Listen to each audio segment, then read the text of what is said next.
I grew up in Canada, and they used to talk about all their welfare programs, right? And I was going, hold on a second, let's change one thing. You have to defend yourself from North Korea tomorrow. Go! Oh, shit, eh? Here's my question of the day. I'd like to hear you comment below. Where do you stand on NATO and the United States involvement? Of course, Trump's recent actions. Does the U.S. have any part of NATO? Does it serve a legitimate purpose, unlike the UN? In 2018, let me know. I do think that we should, but I think people need to be upholding their end of the bargain, and I don't think we should be in the UN at all. So, to set the stage, the media, of course, has responded to what Donald Trump has said regarding NATO and people paying their fair share. They say that all this is something, Russia. He is still spouting Moscow's line. So when he goes to the Swedes and say, oh, you're not a member of NATO, but you participate from time to time, and the United States should be like that too, he means it. The Russians have told him that. You couldn't script this week better if you were Vladimir Putin. Because what he wants above anything else is the collapse of the Western Alliance, divisions within NATO. Like his whole world collapsed. He is doing the very thing that Vladimir Putin would want a Western leader to do more than anything else, and that is to undermine NATO. He could not be doing Putin's bidding more effectively if he were an active agent of Vladimir Putin and the KGB. He couldn't do it more effectively if he were actually Putin zipped up in a Donald Trump skin, acting like Trump when he's still Putin, and we had that fact-checked by Snopes. Here's what President Trump actually said about NATO. It's very sad when Germany makes a massive oil and gas deal with Russia, where you're supposed to be guarding against Russia, and Germany goes out and pays billions and billions of dollars a year to Russia. So we're protecting Germany, we're protecting France, we're protecting all of these countries. And then numerous of the countries go out and make a pipeline deal with Russia, where they're paying billions of dollars into the coffers of Russia. You know, we're protecting Germany, we're protecting France, we're protecting everybody. That's you again. And yet we're paying a lot of money to protect. He's right. He's right. Now, unlike the UN, NATO serves a purpose, especially if you look at, you look at what happened, the encroachment in Europe, and, again, kind of some people got it wrong back then. But like all agreements, the contract is only as good as the parties who've signed it. And upon signing their agreements with NATO, you're talking about members, countries, contributing countries, they were required to pay at least 2% of their GDP for defense. Almost none of them have met that. By the way, hit the notification bell or subscribe to Mug Club for the daily show if you're subscribed and you haven't already, because apparently subscriptions on YouTube mean nothing. So hit that bell. So what have these countries been paying? You curious, Courtney? I'm going to go with very little. Very little. It seems you're painting with a little broad brush. Good thing we have someone from the worst country in the history of man here to fact check. Canada is 1.3%. France is doing pretty well, actually, at 1.8. Good for the French. Sorry about Joan of Arc. That was a screw up. Germany, 1.2. Belgium, 0.9. And then actually the only country, this is what I find so funny, and it ties into the major point, Luxembourg, the only country with a higher average income than the United States, at 0.44%. Well, yeah, you can invite anyone with universal income if you don't have to pay for your own crap. In contrast, the United States, we pay close to 4% of our GDP. Fun fact, at 2.4%, Greece pays the second most. I know. And they can't afford anything. What are they protecting at this point? We are protecting our protests. They're always protesting in the streets. We think they have that right. Mamma Mia 3 is on its way. Yes, Mamma Mia 3. Is Pierce Brosnan singing again? God, please tell me he's not singing again. But there is a tax credit for Mamma Mia 3. You don't understand. So this, by the way, is all after. This is after they've upped their spending under pressure from Trump. So it was worse before. So why have they been paying so little? And this is why I think Donald Trump is absolutely correct in here. He didn't go, first off, the Russia thing. You don't go out there and slam people for doing business with Russia. What is it? Is he trying to get business on the side for his real estate in Russia? We've heard that.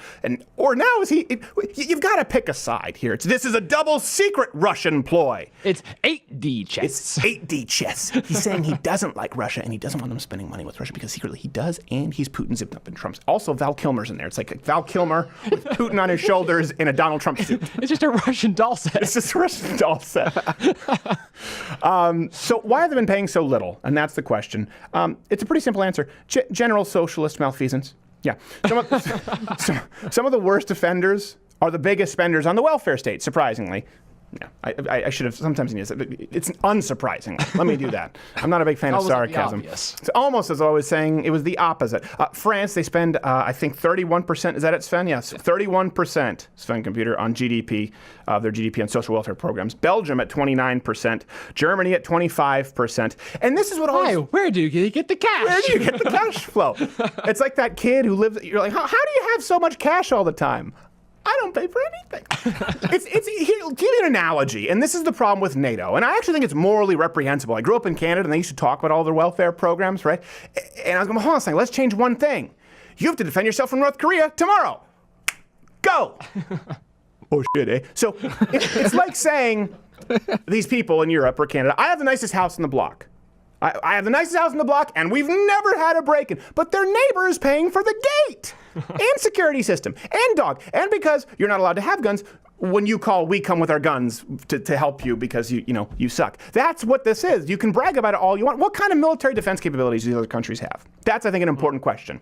The U.S., by the way, it's the only country to rank above Russia and China in military strength. Right? So you got the United States, and then Belgium's down there at 68. But right after the United States, we've got Russia and China. We're the only nation that even come close to Russia in terms of nuclear power.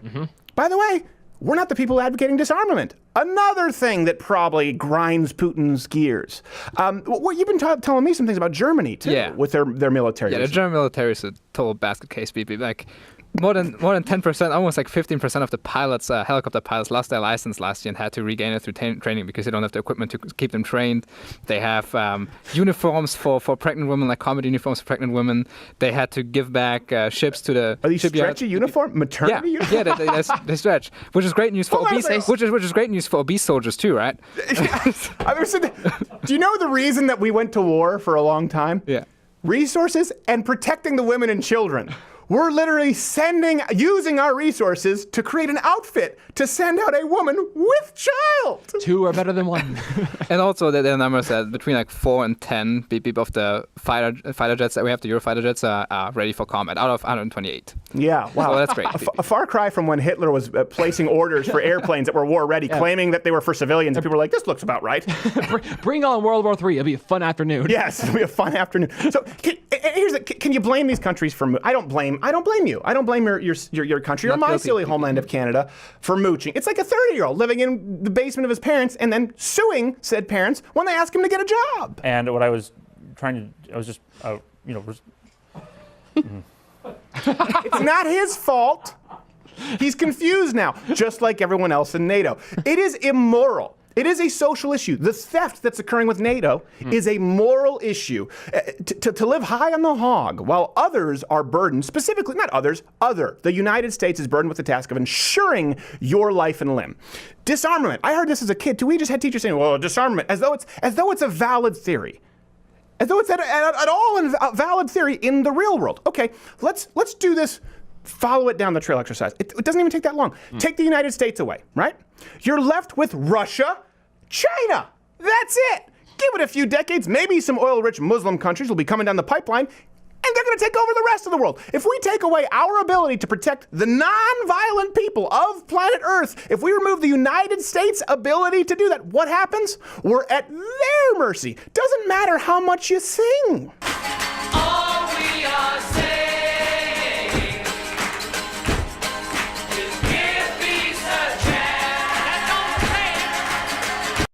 And he was shot dead. Lesson learned. Hey there, YouTube viewer. If you like this video, I would say subscribe, hit the notification bell, or watch one of these videos playing in a box that we've personally uploaded and programmed for your viewing pleasure. The problem is now, in today's day and age on YouTube in 2018, any of those 3 things that you do, any of those 3 buttons that you click will take you directly to a Seth Meyers video. So stay here and join Mug. Get off of here. Go to loudwithcrowder.com/mugclub. It's the only safe place you can go and join.